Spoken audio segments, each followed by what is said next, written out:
and then one from Northern Ontario. And I'll let them do the honor of introducing themselves. But this is one of the panels that I think I'm most excited about for a number of reasons. Most notably, the title of the session is One Community's Success is Another's Quest. The stories we're going to hear this morning is about one community taking on a very large corporation that, to be completely frank, was bragging about its position within the community. And they mobilized and they succeeded in doing something monumental in that community. And we're going to listen to another community that is looking to do the same thing.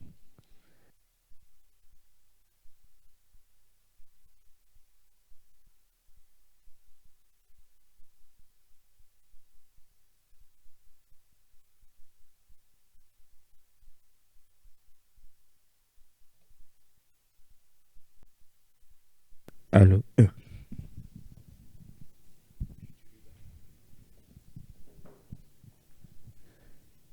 Continuing on, without further ado, I will introduce Doug from the Attawapiskat First Nation and Mary Rose Titlici and Tracy Rispin.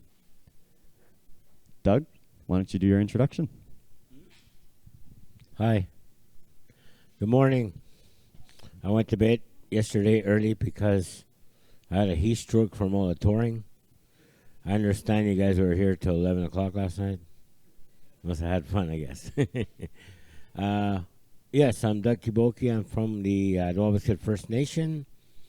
And what's happening is we're trying to get a co-op in our community. The North Store contract ends in about 16 to 15 months. And I was instructed by the Attawapiskat Chief and Council to find a solution because they don't want to renew them. And I was fortunate to find Michael and his team, and that putting together a co-op in our community in about 16 months. But there's always obstacles to changes. We want to give the community as much information as we can so they can make a decision about whether they want to co-op in a committee or not. And so we had some people flown in our community on a monthly basis to meet with the community members, the steering committee, by radio shows or one-on-one. But for the last couple of months, we've been having issues trying to get them up there. For instance, last time we tried to go up there, the planes were full, so we had to move the date 2 weeks. Then an elder passed away, so they couldn't come up. And after that, we rebooked it for this Monday. But the cases have gone up in Attawapiskat to 41 cases. And when the case go up in Attawapiskat, there is no events in the community that can be held. So nobody can meet one-on-one or meet in a community as a whole at the community hall. So they're not flying up again on Tuesday, hoping they would have done that. But again, like I said, we ran into problems trying to get them up there. See, the whole plan was to come up every month, teach the community what a co-op is, and its benefits of having a co-op, and come up there for about 10 months and meet every month to give people an opportunity to find out what a co-op is and its opportunities. But we had to cancel a few times, like I said. And so we'll press on. We have about, I think, 15 months. I think March of next year, not this year, but next year, March is when the co-op, the deadline for the Northern contract will end. Originally, the contract was supposed to end in July of this year. And the chief and council wrote to Norton Store a couple of months prior telling him that we are not renewing the contract. So the Norton Store pulled the Section 9.0, I forget what 9 point something, and the contract that speculates that the contract starts when the store opens. So the store didn't open until March of I think it's 1996. No, it was like I think it was about a year and a half late, a year and about 17 months later. That's when the contract speculates that the store opened. So that gave Norton an extension and gave us an extension of 1.7 months to get this co-op going. Also at Norton. Norton's been trying to meet with the community now for a while and trying to convince them that they want to renew the contract. And at the same time, we're trying to get people the tools they need to decide if they want a co-op or if they want to renew with Norton. So that's where we are right now. I came to this conference hoping to get some questions answered, because the problem, I won't say problems, the challenges we have right now is everybody's scared. All they saw their life was Norton. Norton this, Norton that, Norton this. And they're scared. They're scared for changes, because Norton is a comfy spot. Even though they price gouge and they do this and they do that, they hurt the community, but it's comfortable. They're comfortable because Norton is security, even though their prices are high. But I think what made this, what changed the chief of council's mind is on last winter, an elder went to the store with her Indian day school check, and she tried to cash her check, and Norton told the elder, okay, 5,000 will go towards your bill, 5,000 will go towards purchasing furniture for yourself. And she didn't like that. She went home with her check. The son went on social media. APTN and CBC got a hold of it. It was a big charade of media and news that was going around. And Norton heard about it, and they tried to apologize. It was too late. Chief of council met and said, Doug, go ahead and try to get a co-op in this community. And I was fortunate to get Mike. I found Michael and his team through Bob Dixon. Bob Dixon was the one that introduced me to Michael and the cooperative team, and we've been working with him ever since. They've been up the community once. I've been trying to get him up there again, but there was always something happening, whether the cases of COVID is going up, or there's a funeral, or there's no flights. But they will come up there again. We're trying to get a training process going to get Peter better informed about what's going to happen in our community. That's all I got on this spot to say for now. I'll turn it over to these ladies here, and they can introduce themselves, what's happening in their community. And I'm very much interested today about what they have to say, because one of them kicked out Norton and made a co-op, and the other one put a co-op next to Norton. So it should be interesting what they have to say, and I can use that as tools. Right now, Michael is live streaming this with Arawabasket Community Bulletin, so people are listening in at Arawabasket right now about what we're doing. And also tonight, they'll call in for a Q&A for what questions they may have, because a lot of questions are coming up. I'm hearing words like fraud. Will the board members commit fraud? Or will we go hungry? All these questions. Everybody's scared, and they want security. And and we're kind of hoping we could give them that kind of thing. Okay, that's all I have for now. I'll let your turn, I guess. Banguinzi, good morning. My name is Mary Rose Tetlichi. I come from the community of Fort McPherson in the Northwest Territories. We have a land claim group, which is the Gwich'in Comprehensive Land Claim Agreement. So our community is mostly Gwich'in participants. We do have some Inuvialuit in our community and some non-natives. Hudson's Bay came to our community in 1849, so they were kind of the first ones to establish in our community, and they were mostly there for the fur trade, because a lot of our people were out trapping either in the winter or in the spring, and they would trade in their fur. And then I think it was 1903, the RCMP then became established in our community.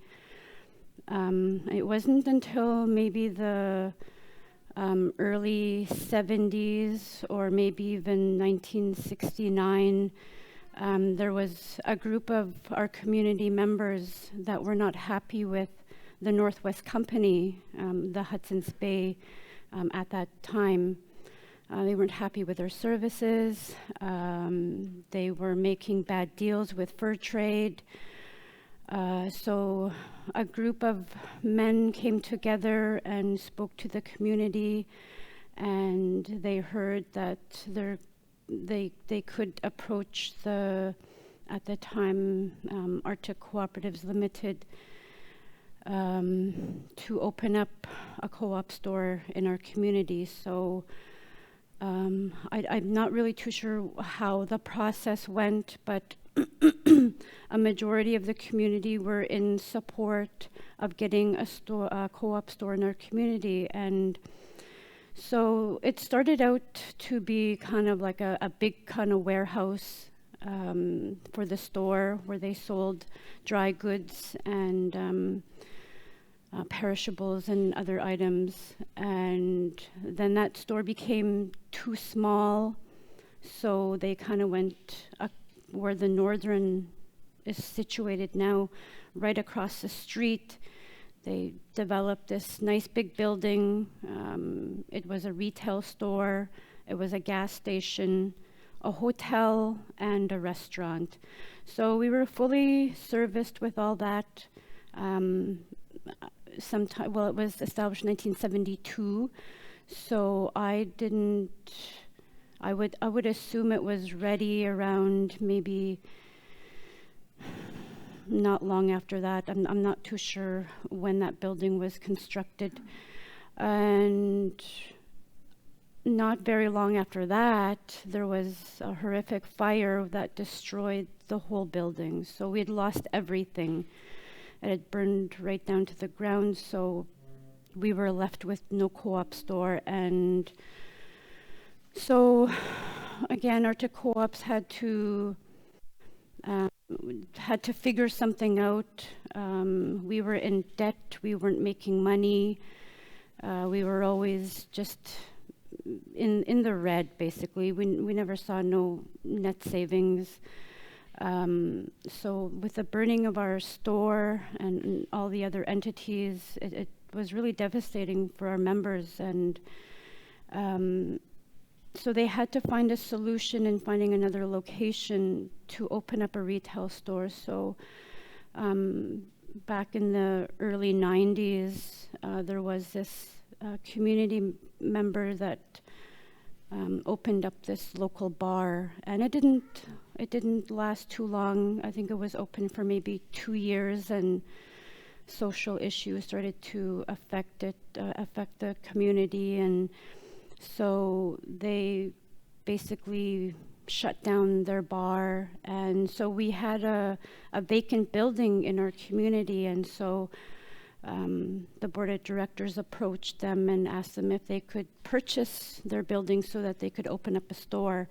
So that's what they did, and we had to borrow a whole lot of money from Arctic co-ops just to get that up and going, and thankfully that they were there for us, or they're a big supporter of our store. They fund us financially, and we borrow money from them and we pay them back, but it's always good to have that that support. So for years and years, as the store went on, they just basically paid off their debt.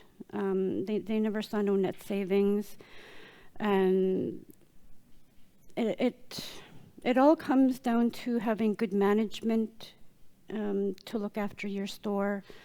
It also calls for good governance. You need a strong board that will try to go forward rather than kind of staying back. So there was people in leadership that was just basically trying to look out for themselves and not for the community.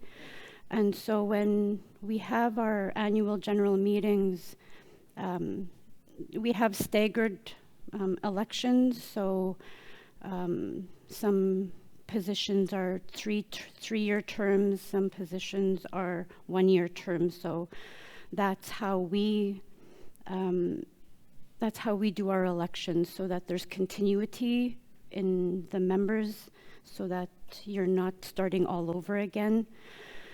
So the community, the members were not happy with the decisions of the board at the time, so they were trying to get people to put their name forward and make changes to make changes to the governance of the board. So I have a little bit of experience with the co-op. My first experience was in Yellowknife with the co-op store in Yellowknife. I didn't understand it at the time, and I always wondered why they always shopped at co-op. And when I moved to Fort McPherson, I had to learn about the co-op and the benefits of the co-op, and so I became a member and used the membership, but we never did get a dividend because we never did money. We're just basically paying off debt. And back in 2009, December, we had an AGM, and a community member approached me and said that I should attend the AGM. And I said, I'm not too interested. And, well, you might win a door prize. And I said, okay, well, I'm gonna go over there. So away I went, and I was gone for about 3 hours. It was a 3-hour meeting. And at the time, support staff from Arctic co-ops would come in and present the financial statements, answer questions, whatever the members had. And so it was mostly driven.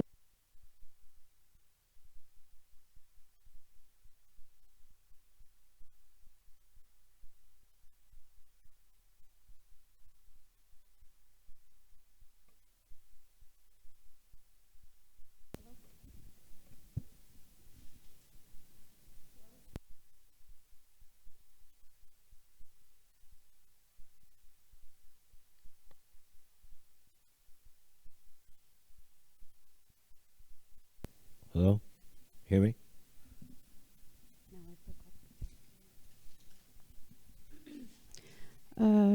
Hello, good morning. Yep, good. And so I went to this AGM, and I was there for a good 3 hours, and they did elections, and I put my name. Actually, I was nominated, and so I thought, okay, well, I'll accept the nomination. And then I became a board member. I went home and I was a board member. and and I had a term of 3 years because I had a majority vote from the community. So I started my term in 2010, and when my term became available at the end of the 3 years, I got nominated again. So I've been serving on the board of directors since 2010. I did take a year off, and hoping that other people will come to the plate and try to make good decisions for the store. And things weren't going well because they didn't have that strong, strong board of directors. So management approached me and asked me if I would consider running again for the election in this past December. So I'd spoken to my family just to get approval, because it takes a lot of time away from your family to participate on boards and committees. So I got the approval, so I said yes, I would run, and again I got majority of votes, so I'm sticking around with Co-op for another 3 years. So it's been going well. We've had net savings. We were able to make a distribution to our members after that year, and it was just a little bit. I mean, I got a dividend of maybe $300. So that went to my membership account, and I was able to purchase food and whatever supplies from the store. So, and every year after that, we just kept getting net savings. Management was doing what they're supposed to do. We had expanded our store. We got a new store, and then we had expanded that store so we could have more storage. And last year in 2021, we got an award from Arctic Co-ops, and we had received the award for making the $1 million net savings. That was a very big accomplishment, and we were just given that award. Winnipeg had sent it to us just last month, so we're going to put it somewhere where people could see our accomplishments. So right now, with whatever net savings we have, it goes towards equity, some goes towards a reserve fund, and then it's a recommendation from Arctic Co-ops how much should be distributed to your members. So last year we had distributed about $300,000 between all the active members of our store. So it all depends on how much money you had spent within a year on your membership. Some people could have spent $12,000. So a percentage of that is based on how much you spent. So some people spent $50,000 in a year, and so it's been really good. Right now we have about 270 active co-op members in our store, and our population is about 900. But that's not only people from our community. We do have 3 other communities within our region. We have Tsigichik, Aklavik, Inuvik. Well, now Tuk is accessed by road. So we have those people coming in from those communities coming to our co-op store and shopping at our store, especially when it comes to the spring and fall times when supplies are limited in coming in because of the road access. So when their supplies run low in those communities, they come running to our store and making sure checking to see if we have any of those supplies on hand. So It's good that we're getting support, and there are, like I said, there are other people from other communities that have enrolled in our store to be members. So the word of mouth, it's getting out there. So our members are growing every year. Our equity is increasing.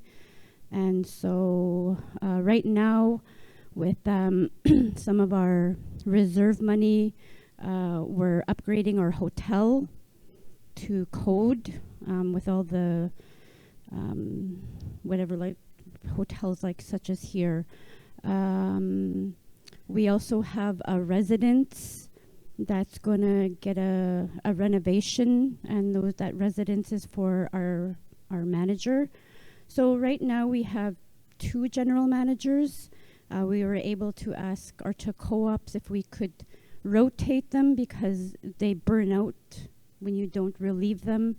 It's really hard to get general managers. It's hard to get assistant general managers into these small communities. So with that, we got approval. So now we have 2 general managers. One is on for 6 months. One takes a 6-month break. This is just the first year we're trying it. Our main general manager just finished taking off a 6-month break. He'll be coming back to our community in August, and our current one will go on leave for 6 months. But we'll always have an assistant manager at the store all the time, just to make sure we have someone to assist these managers all the time. One of our challenges that we have is staffing. I'm sure, like other communities such as Tracy's store, is trying to retain staff and keep them happy.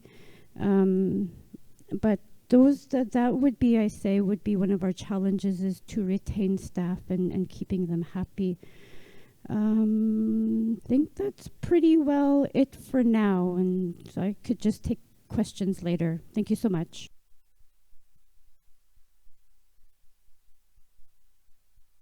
Sure. Check, check, check. Van Queensy.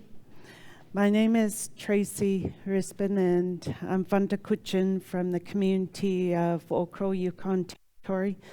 It's the only isolated community in the Yukon, so all our groceries are actually flown in. So when we do our prices on our food, we also have to add a freight cost. Our process about Old Crow Co-op is by government. We're a population of 250 people in our community.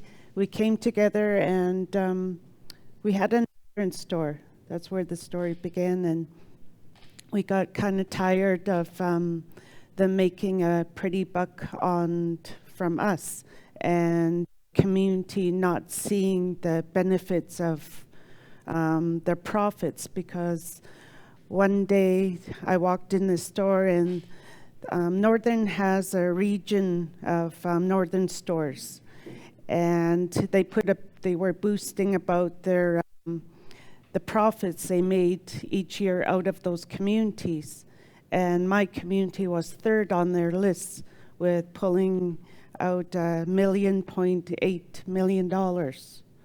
And you would look around in the store and say, well, what's happening here? How come we couldn't even get a $100 door prize donation? You know, it wasn't working for us. You know, it was all about them making a pretty buck from my community, from my people. In 2009, Northern approached us and asked my community to sign a 25-year lease again. And people were just pretty well fed up with that. And at an annual General Assembly, our people directed our chief and council to seek out another store, like another business for our people, where our people could benefit and work together. And so our First Nation hired someone like Michael to seek out in Canada and see what's there, like what could mirror our values as a community people, because our highest law in our community is respect and always work in a good way. So where's a business within Canada to help us do this and create a business in our community? And we found Arctic Co-op. The first year, in 2013, we started the communications.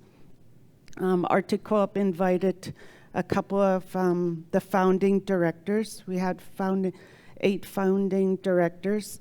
My chief appointed me to lead those, bringing those people to my job was we're doing something good for our people. We need your support. So we got that. We were invited by Arctic Co-op to go to their annual general meeting. And this is a meeting with all the board directors and presidents. And there's 31 tables, round tables like this in a room. And each table is seated your president and a board member of each co-op, and from Nunavut, NWT, and from my co-op, it was just my colleague and I as observers, because we want to see like how they laid out their work, their foundation.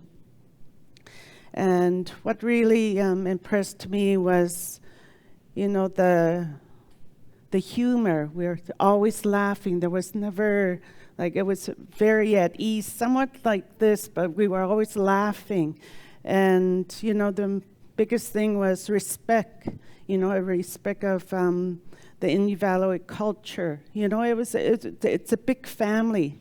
Everybody knows each other, and they're always happy to come together and share the successes and challenges of co-op. And, they had their board of directors right in line up here, and each director for each region makes a report, and we like the setup. It's something that I'm much accustomed to in my community, because my government has, we signed over 30 years ago, 27 years ago, a self-government agreement. So we're self-sufficient as a government in Old Crow as well. We like to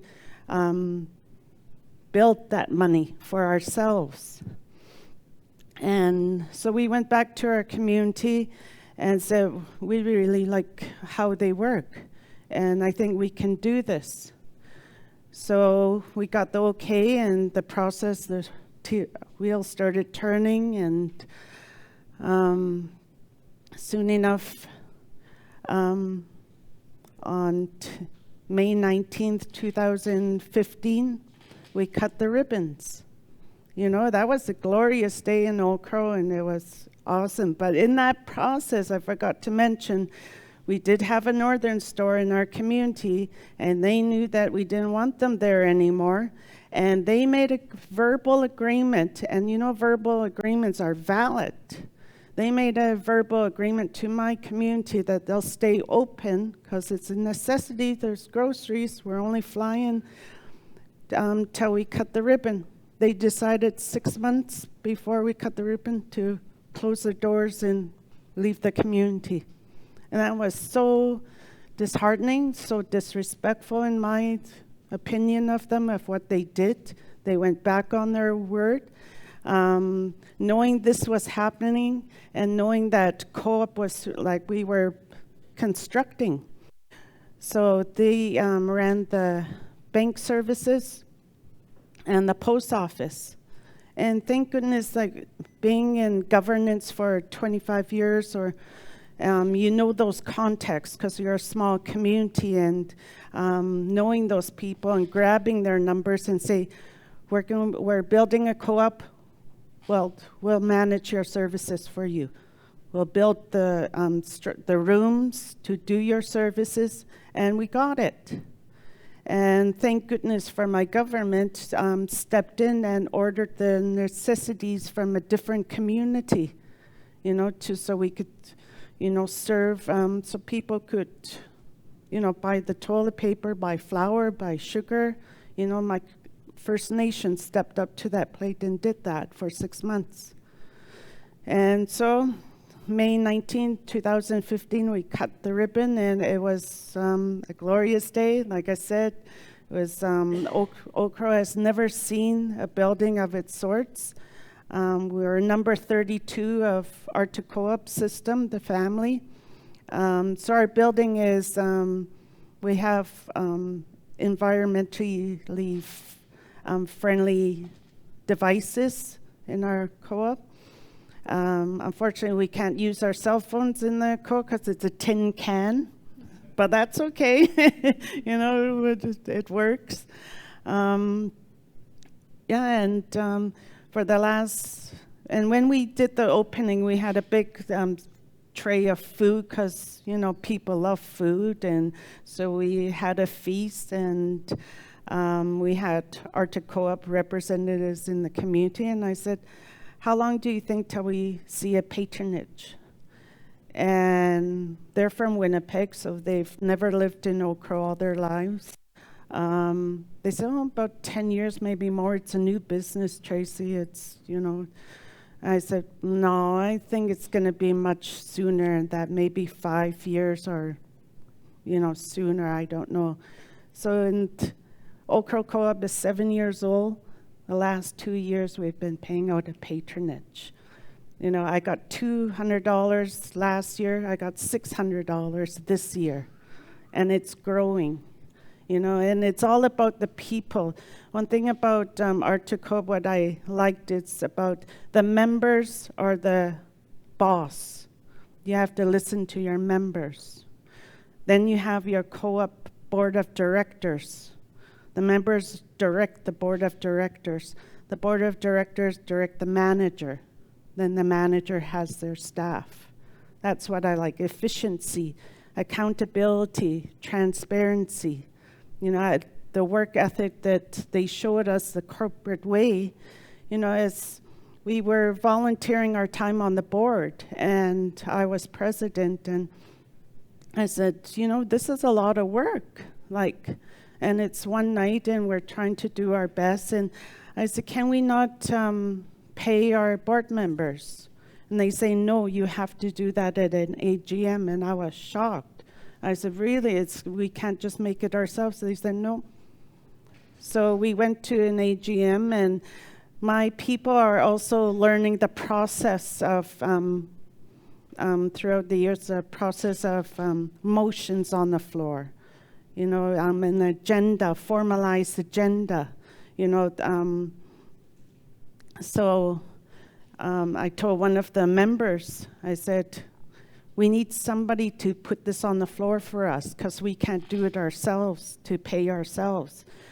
So our community was getting educated in the process too, and they liked that. That's what they like. They like efficiency and just, bank down. And the motion was passed, and we were paid $100 a month. And the secretary gets $150, and that was the start. And so the board can't just make the decisions themselves. It's the people. And that's what I love about Co-op. Co-op, it's Oak Crow Co-op is my baby because, I was there, and, I've seen when we start the process of, accessing funds to build our co-op. We went through CANR. It's an indigenous economic development fund. Came to approved our project because we're going to build and become self-sufficient in our community. $1 million I had to sit at my desk and say, wow, I've never seen that number with 6 figures before in my life, wow. And then transferring that to another agency. So, to build that all up, and yeah, it's been a beautiful process. And we, like Mary Rose says, we do have our challenges. I was also the general manager of my store for a couple of years till I got a personal injury and I couldn't, pull the bags of potatoes. And because when you manage these stores, you have to be a Janet of all trades, a jack of all trades. You have to be on the ball. But one thing is the accountability. Every cent is accounted for on a daily basis, and that's what's important. You have to create trust in the community and honest in your work. That's all it takes. And treat people good. My people always say, always work in a good way, in a respectful way. And our communities are part of the Cochin Nation. The Cochin, we have about 15 tribes within our nation, and that expands in the NWT, the Yukon, and Alaska.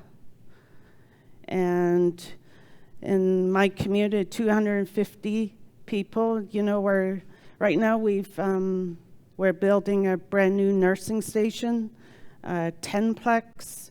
Also with our co-op, we have 2 rental rooms that we serve the public as well, and because we have some B&Bs in the community, but people, especially counselors or resource people coming from Whitehorse, like their privacy.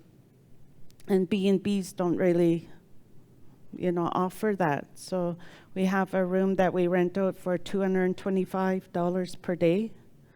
And they have Wi-Fi. We have Wi-Fi in the community, but our internet is very slow. Like right now, there's an annual Cochin gathering happening in my community. So 250 is now 500 people in my community, and they're dancing till 7 in the morning, and having a grand time, because they haven't met like this, of course, in 2 years. So, and when I was sharing this with somebody the other night, and they said, well, why are you here? I said, well, COB is very important to me too, to my community.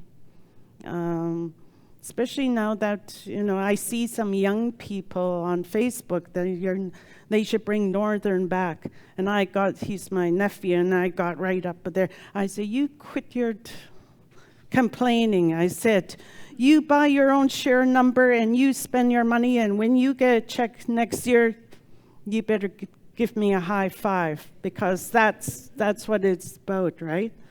It's supporting your co-op, and it's paying back some extra cash into your pocket. We want to expand, more accommodations, because my community is growing. Especially now that I've gone home, just spent 3 weeks at home, and a lot of babies during COVID too. Yeah. So it's looking good. It's looking bright.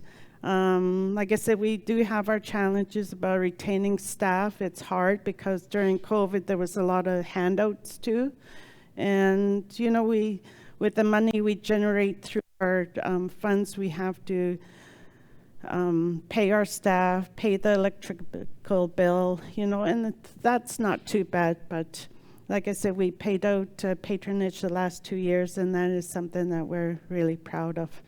So masitro for listening.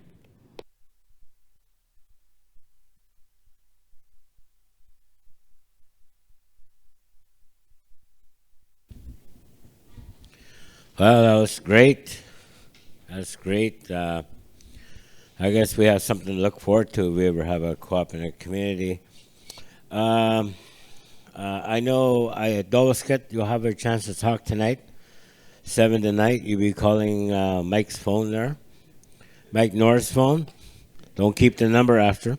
And then you can call for your Q&A, because Tracy and Mary Rose will be here tonight again. That's 7 tonight your time, and it's 2 to 5 for us, right? 2 to 5 for us. We're about 3 hours behind in Vancouver. That's what how right now. Are we doing Q&A? Anybody have questions in the audience, specifically to one of us or all of us?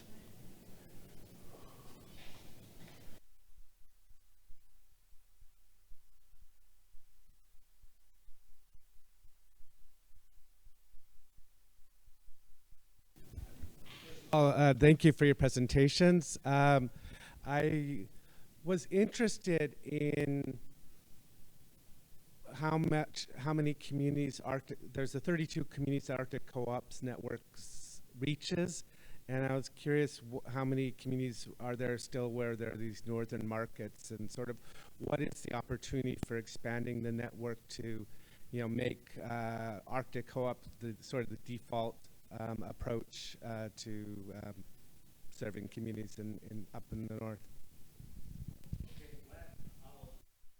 You guys can answer that. Okay, from what I can gather, doing the research, I did a lot of research before I started on this co-op thing. I did a lot of calls to a lot of people, and the people, everybody has a chance. Every community has a chance. Moose Factory, Cache, Fort Albany, Adwaxit, Pewanik, every reserve in Ontario has a chance to get a co-op. But what happened is a majority of people would just sign to Northern. Moose Factory just signed to Northern. I think they got a 200,000 signing bonus. Then Fort Albany, same thing. They just signed over. And the reason why we went on this path to get a co-op in our community is because the way Northern was.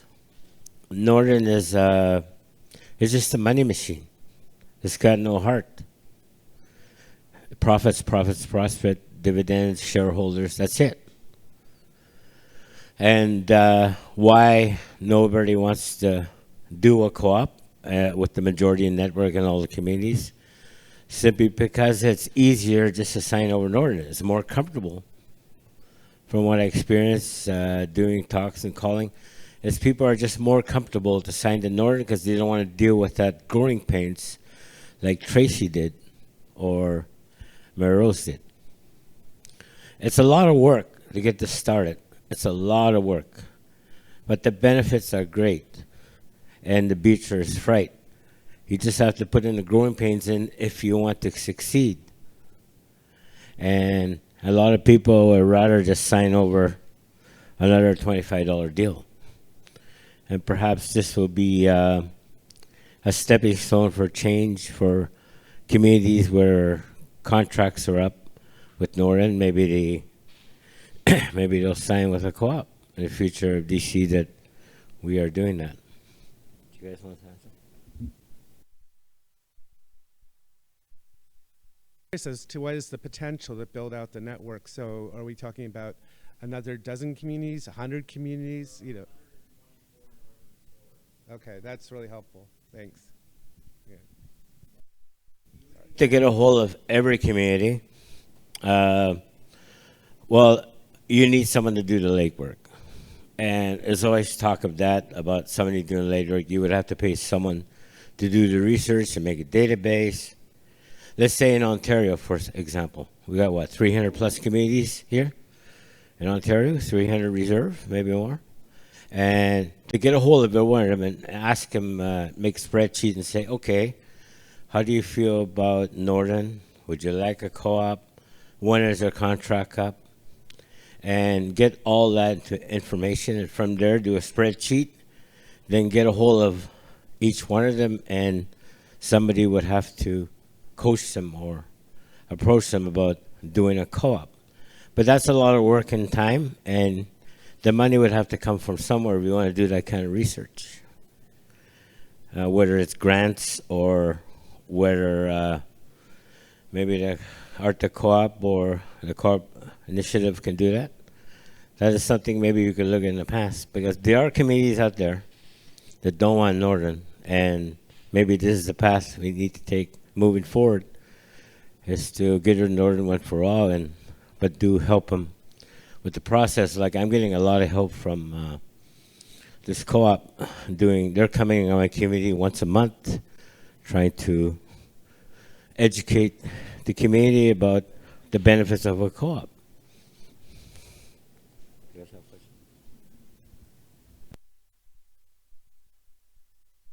Hello. I think it would be really for each community within wherever in Canada, that the people come together and really want co-op in their community. I think Northern, they have a lease that we have to sign, but like I said, we said, no, we're not going to sign, and we want to co-op. And like you said, people are afraid of change, but it's going to be okay. That's a natural emotion, that you're scared to change something that's been there like 50 years or something. But once you see the benefits of, coming back to your community, and especially to families, because it's very hard right now with the food costs and everything, that money's coming back to the communities. And, I understand that Arctic Co-op just opened number 33 in the system in Saskatchewan. So, we were 32 just 7 years ago, so some of these co-ops in the north have been there over 50 plus years, and it's slowly expanding. So maybe it'll be 34. Could be.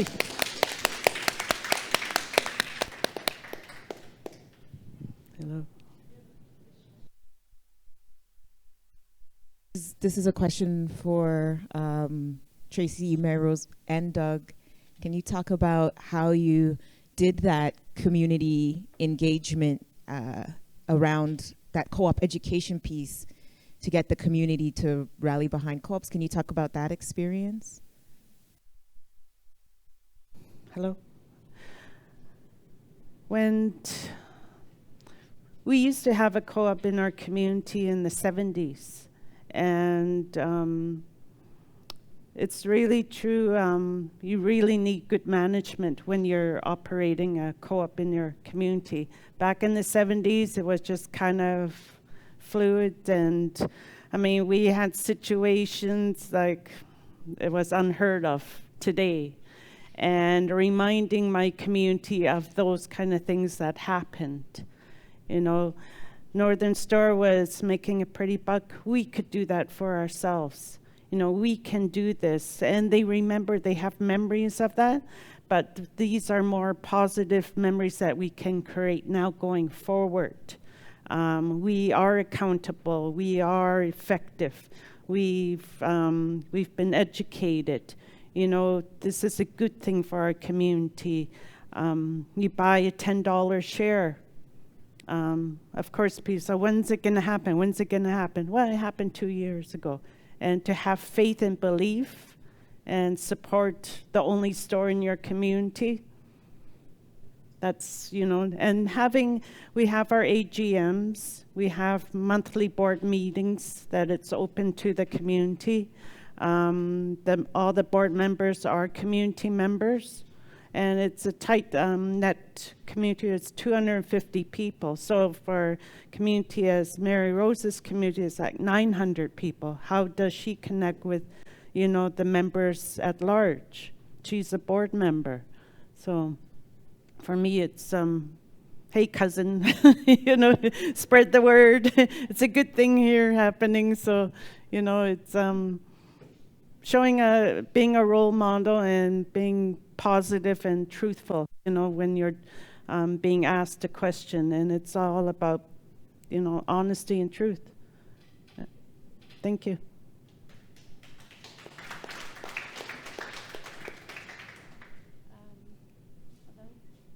Hello?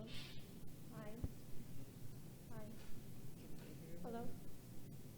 Hello?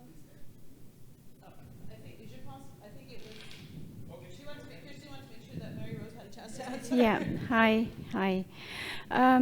For our community in regards to rallying and coming together to create this co-op, that was way back in the 1970s, so I'm not really too sure how it came about. All I know is that there was a group of about 4 or 5 men in the community that was not happy with Northwest Company and gouging them and just making bad fur trade deals and just not being respectful and honest with the community members. So They came together and they heard about co-op. And so I think it was just a ratification of the community members that were in support of a co-op store and all the services that come with it.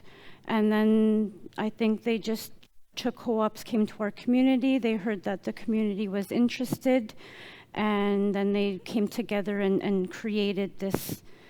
I guess they would have to have started with an annual general meeting of the whole community, and then getting that ratification, and then after that, creating your board of directors, and then finding management to do the work of managing your store. Like I said, it was a gas station, a store, a restaurant, and a hotel. And then that, like I said, that had burnt down, and so, yeah, that's how I believe it had gone to start the co-op system in our community.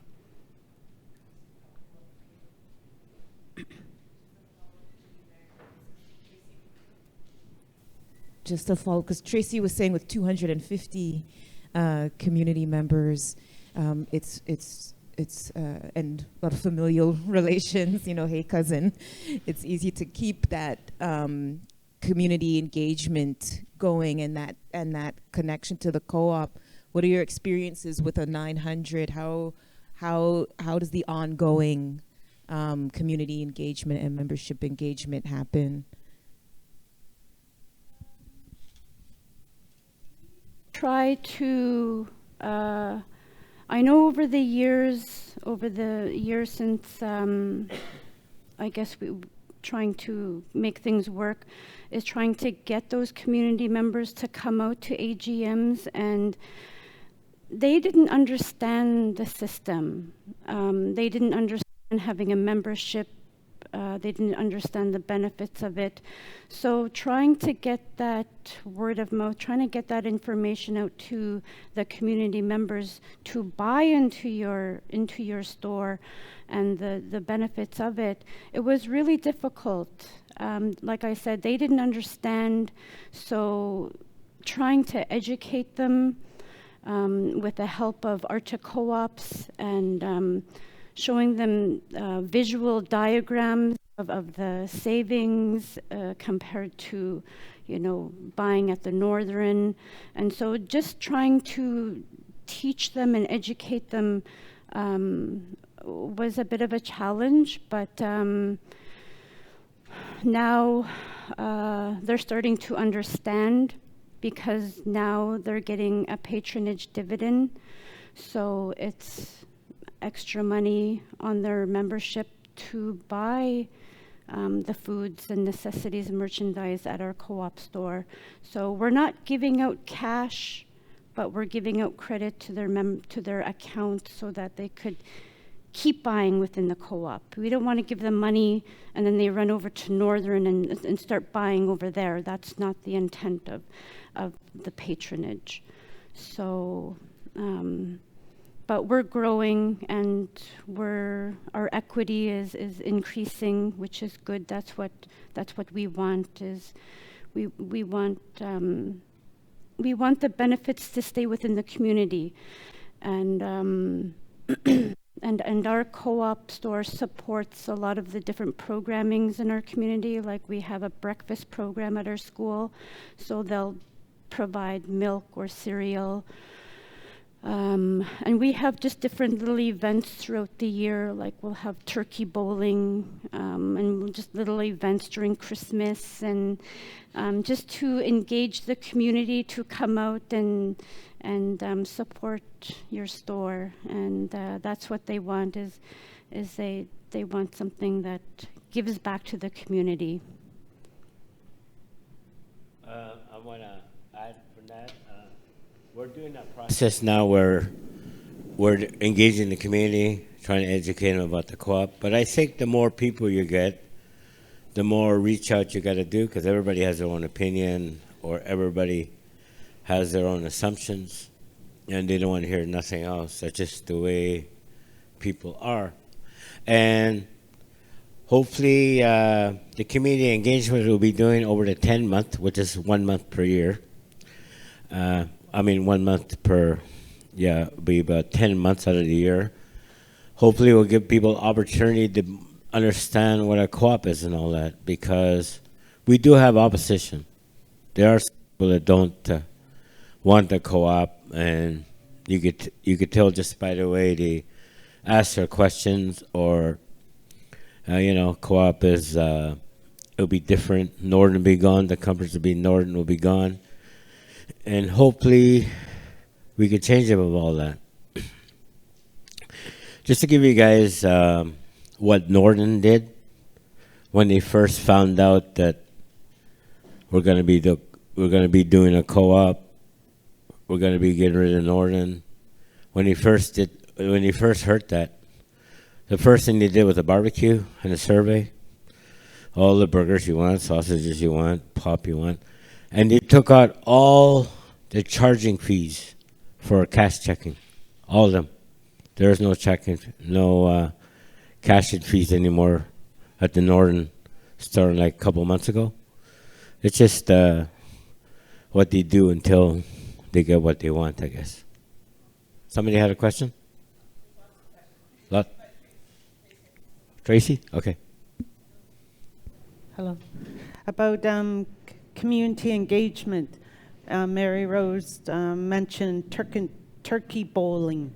We do that at Christmas time. It's like bowling with a frozen turkey. How many pegs. And it's about people come out and enjoy themselves. And that's about the co-op family that you create in your community. When I was managing the co-op, I like a happy atmosphere, positive atmosphere while I work. And so we created Rock and Roll Fridays. And when I say Rock and Roll Fridays, I mean AC/DC, Metallica, and, all the hard rock music from the 80s, of course, because we knew the music.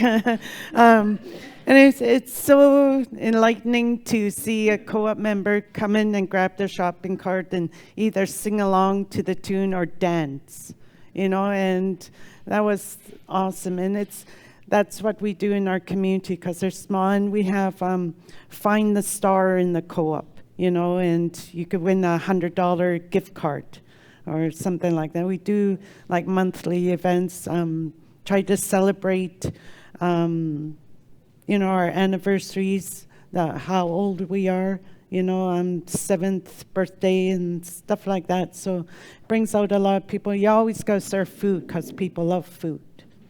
So it's good. And another thing I just wanted to, you also have to build business, you make decisions on the prices that go on your products in your co-op. Sometimes it could be excessive because we have to add the freight costs. But when we went from Northern to co-op, my community said, we want more affordable fresh products, healthy foods, and the junk food go up. So a can of pop in my community is $3.40. People buy it. They're thirsty, they'll buy it. Cigarettes. $32 for a pack of cigarettes. The good thing about that is, we all know that it causes cancer. So some of our elders have said it even made him quit smoking because he can't afford that. And that's a good thing. That's a healthy thing. So, it's those kind of things that we listen to the members because they're the boss, and that's what we serve, our people. Before we hand the questions back to the floor, there are a couple. I saw Steve raise his hand. I saw Esther raise her hand. But there's a question from online, and that is, do you have any other cooperatives in your communities besides the stores that you've been talking about?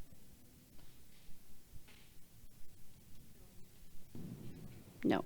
No, for Fort McPherson, we just have the co-op store. I would like to see, and maybe at the next AGM I could make kind of like a presentation and just ask the members what do they think about adopting a housing co-op, because housing is so needed in our community. So there could be something like that in the plans to hopefully reach out to get co-op housing in our community. Sort of a basic question for both, I think, Tracy and Mary Rose. You know, it's really maybe talk about the board decision-making process in terms of how you set the patronage rate and how much you want to retain as earnings to reinvest in the co-op.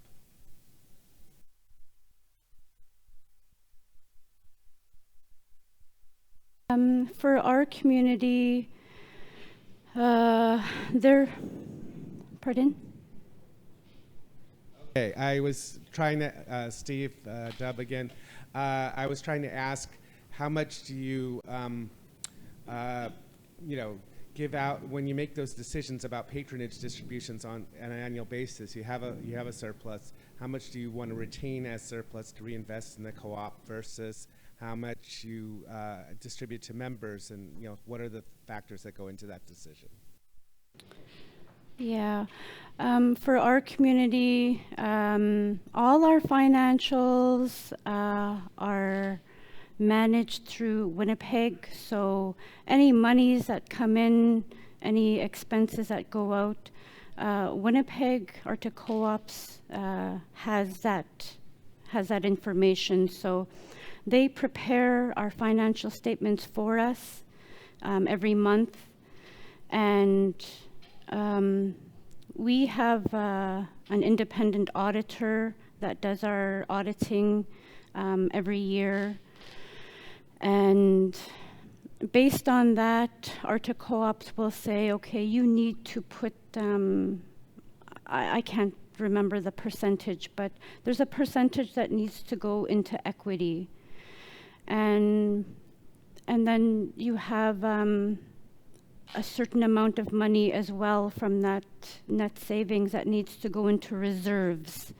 So, and then after that, you have the rest of your money there that they recommend, that again, it comes from the recommendation of Arctic Co-ops to say, well, this is how much you can distribute. It could be more, it could be less, but this is just what we're recommending. So we always go with the recommendation of what Arctic Co-op says. And sometimes we sacrifice and say, well, we don't really want to give it a dividend this year. We'll just put it towards long-term debt. We'll put it towards, we have to put it towards reserves and equity. But sometimes the members have to sacrifice that. You know, we're trying to make the best decision for at the end result for the store. So sometimes they're not happy, but we have to let them know that that's just the decision we have to make. And sometimes we give out a big dividend distributed between the 270 active members. And when we tell them, you know, this is how much we're going to give out, and we pass a motion at the AGM, and it's always given out just before Christmas in December, and they're happy with when they get a nice credit on their membership. They're really happy because now they have money to buy that extra food or extra gifts for Christmas time.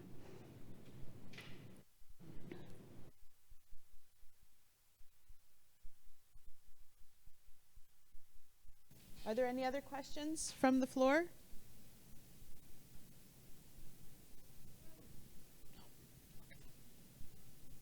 Oh, there's a question over there.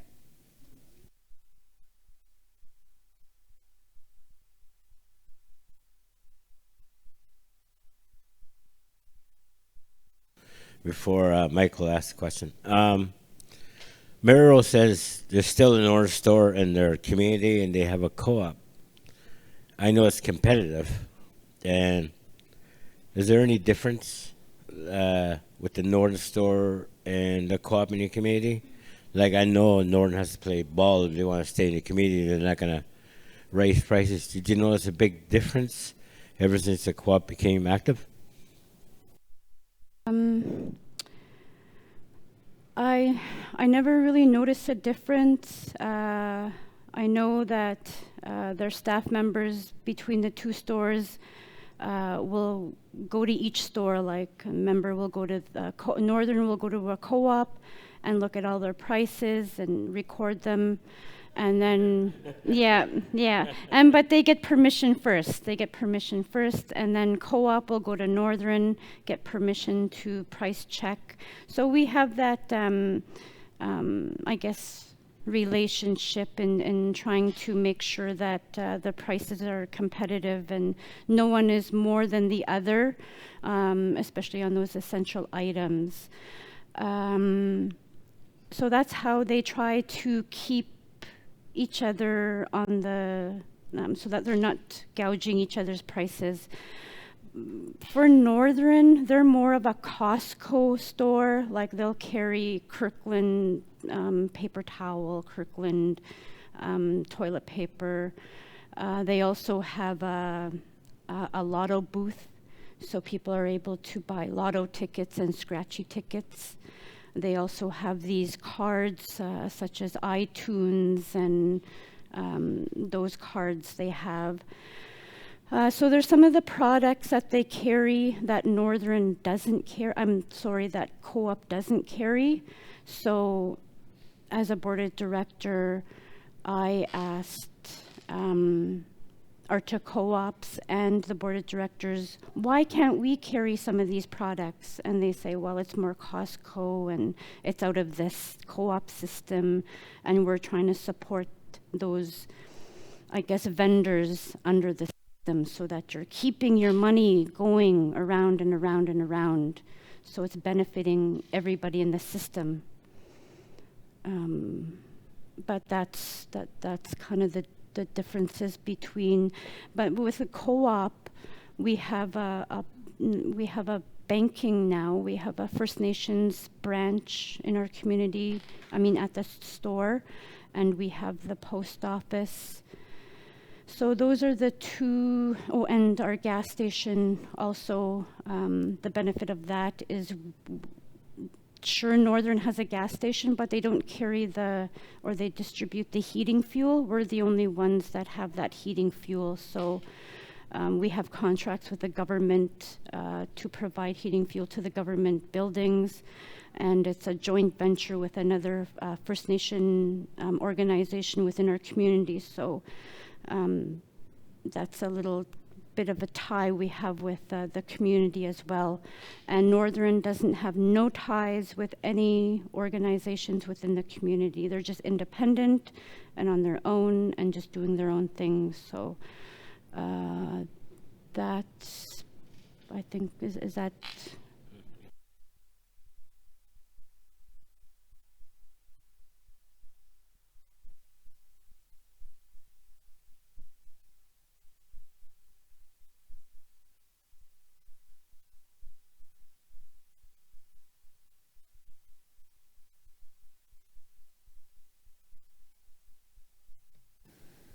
Okay.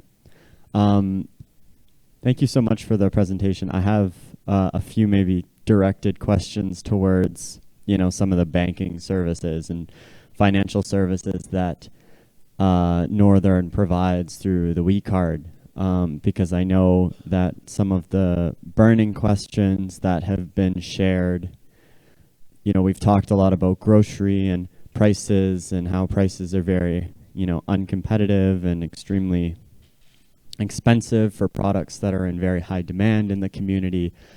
But one of the things I want to ask Mary Rose and Tracy more specifically about is about, access to credit and banking services in their communities.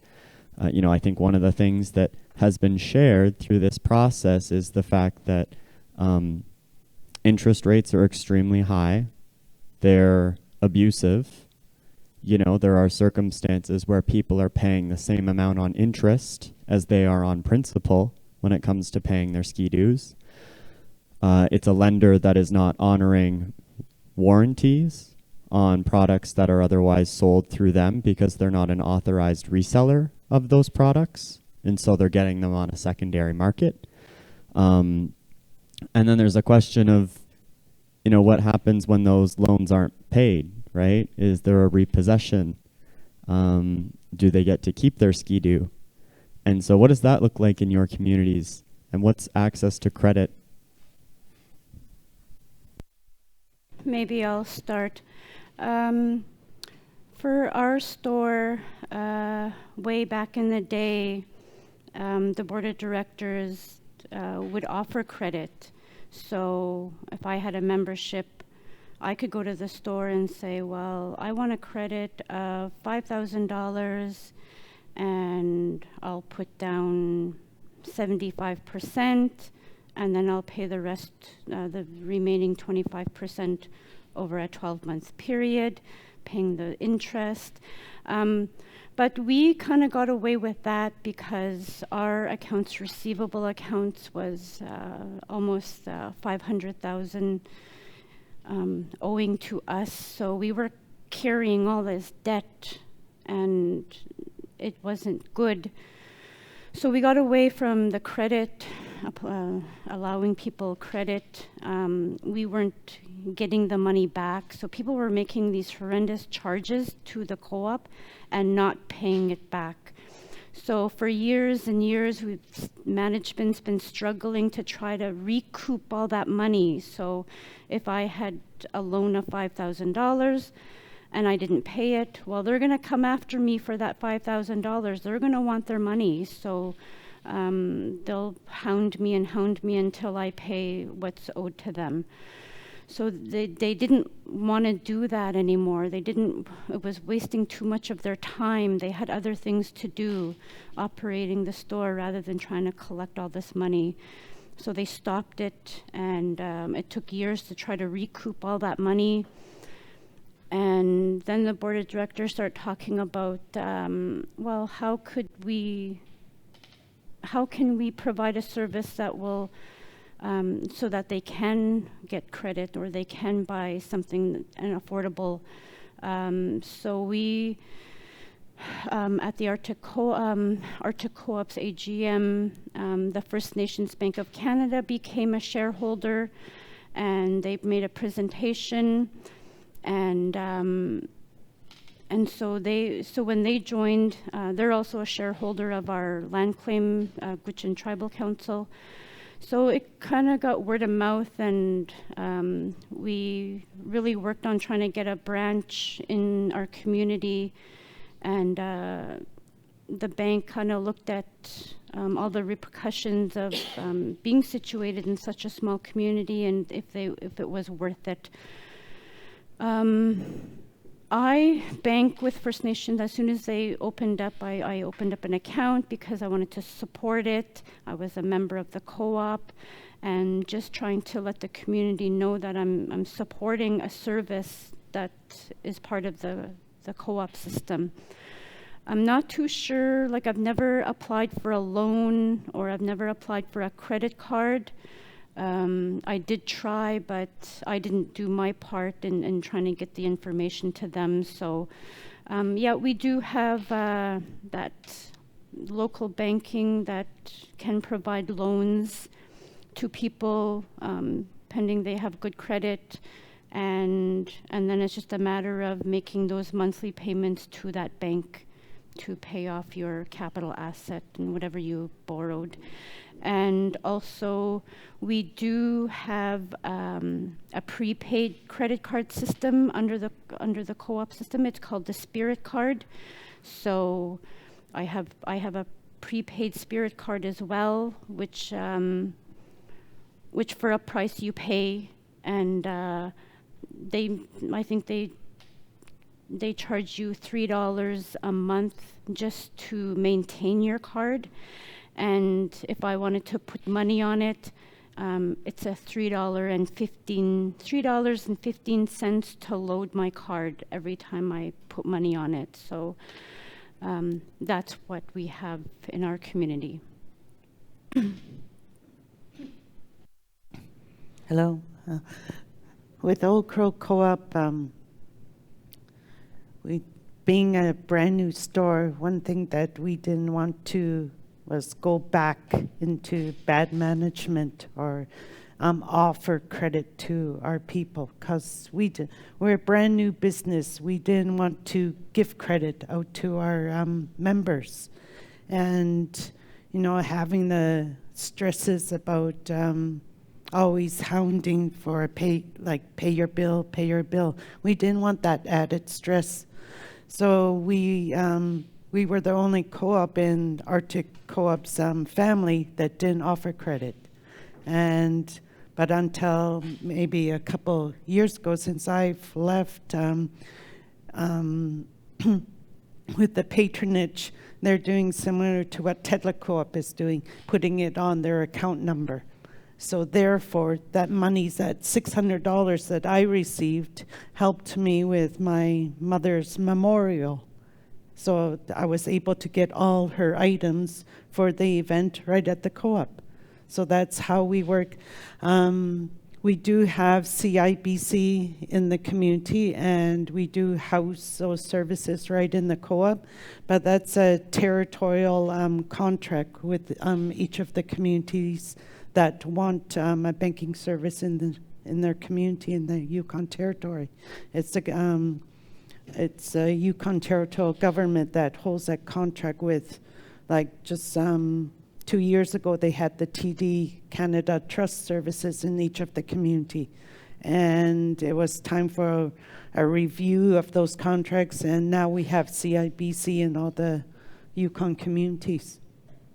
And it's really up to the individuals, the members, if they want to finance their own skidoo. But it's nothing it's not a thing that we process through our co-op.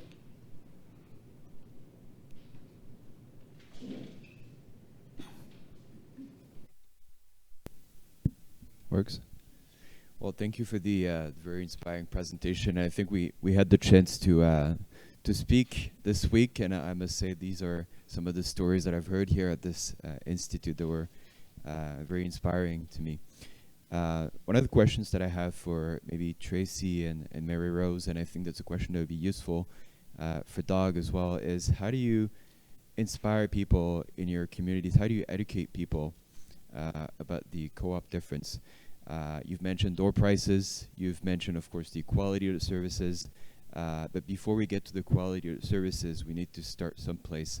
We need to start a place where there's reluctance in the community about using the co-op business model. How do we break down that reluctance to inspire confidence, to inspire trust within the community and towards the community members, and of course towards the cooperative business model, a cooperative model that is yet to be born in the Attawapiskat community, as a matter of fact. Because I don't have a co-op yet. Just kidding. From what I learned is people need to be educated.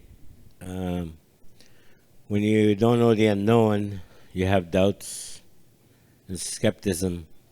So when the community engagement happens and they come down every month for 10 months, we're hoping after the 10 months that they'll be more educated about what a co-op is and what all the counterparts of a co-op is. But whatever you tell the community, it has to be gold. Like if you tell the community, okay, we're going to give you, a dividend at the end of the year, you have to give them a dividend at the year. It's got to be a trust. And once there's trust, then you're building a relationship with the community. But the challenges I have right now is getting everybody on board, because everybody has questions, and there's barriers to that. And we're kind of hoping that this community engagement that we're doing monthly will answer most of the questions and come up with a decision. At some point, within a 10-month period, there's going to have to be a decision. Do you want Northern or do you want a co-op? Right now, we're not asking that. Right now, we're just trying to give people an opportunity about what's out there. Because the more they know, and the more engagement they'll be in. That's what we're trying to do with Attawapiskat. and I'm doing this under the direction of the Adobscit First Nation Chief and Council. But we don't know what's going to happen in the future. We have elections coming up in August. There's going to be a new Chief and Council. So that might be a challenge, or it might just be a carryover. We don't know. But we're going to press on. We're going to keep educating the people. And hopefully when it comes time to vote, they do a sound one with all the facts that they were given. Go ahead. Yes. Engagement to our members. We try to, well, we do have our annual general meetings, and at those meetings we try to make a presentation on the financial statements, and auditing is always a hot topic at any AGM, and trying to educate the members on those financial standings and your financial position, and trying to let them know that we do have a net savings, and that if you have a membership, you will get a patronage. And we have a banner that that is shown in our store. It's a nice big banner. It's all red, and it shows how much our net savings is for that year and how much patronage was distributed for that year. So we try to make things visual, to say, okay, well, you know, this is how much money we made, and if you have a membership, then you'll get a piece of that money as long as you use your membership. And then just trying to get the word of mouth. We do have a local radio station. Our board of directors is, we have 4 women and 3 men on our board, and so we're, and we all work full-time jobs. So we want to go on the local radio station and share this good news that we have with the co-op and all the things that we're trying to do. Try to make positive comments and provide positive information on what we're doing, because yes, we have regular monthly meetings, but it's just the board of directors that meet, and any concerns that come forward in a month, in any month, we try to tell them, okay, well, write us a letter, put it in writing, give it to management. Management will give it to us, and we'll review it at our meeting and make a decision if we have to. And that's how we address concerns. Is it's got to be written, and if we don't have the answers, then we always go to Arctic Co-ops and ask them to provide us with some insight on how it should be done. We do have, like I said, we do have, try to have different activities to try to promote supporting your co-op store. I don't know if that answers your question, but yes, that's all I have. Okay, we got the signal to cut it short or fading to black.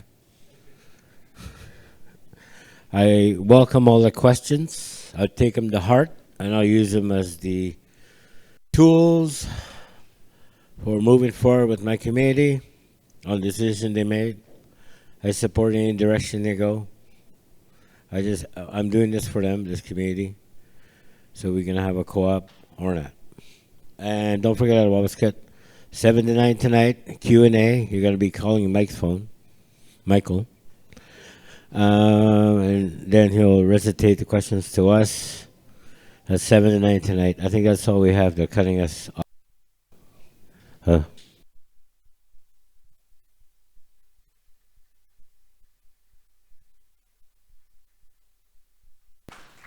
Thank you so much, Mary Rose, Tracy, and Doug. What an insightful panel and discussion. And as they mentioned, we'll be having a live stream. So you heard all this information. The room did. The Attawapiskat First Nation did. You'll have a chance to call in and ask your questions to these co-op experts, Mary Rose and Tracy. And Doug will be facilitating that. I'll be helping facilitate that. Call my phone. I hope it's ringing off the hook. I hope you ring all your questions, your complaints, everything.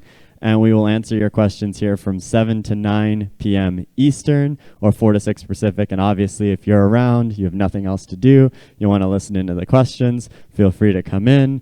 We can all grab a little snack and we can listen into the conversations and the questions. So thank you very much, everyone. We'll be taking a very quick break. Next session, if I could get you up here quickly so that we can do sound check for the next session. But otherwise, take a 15-minute break and then slowly start coming back in. All right, thank you.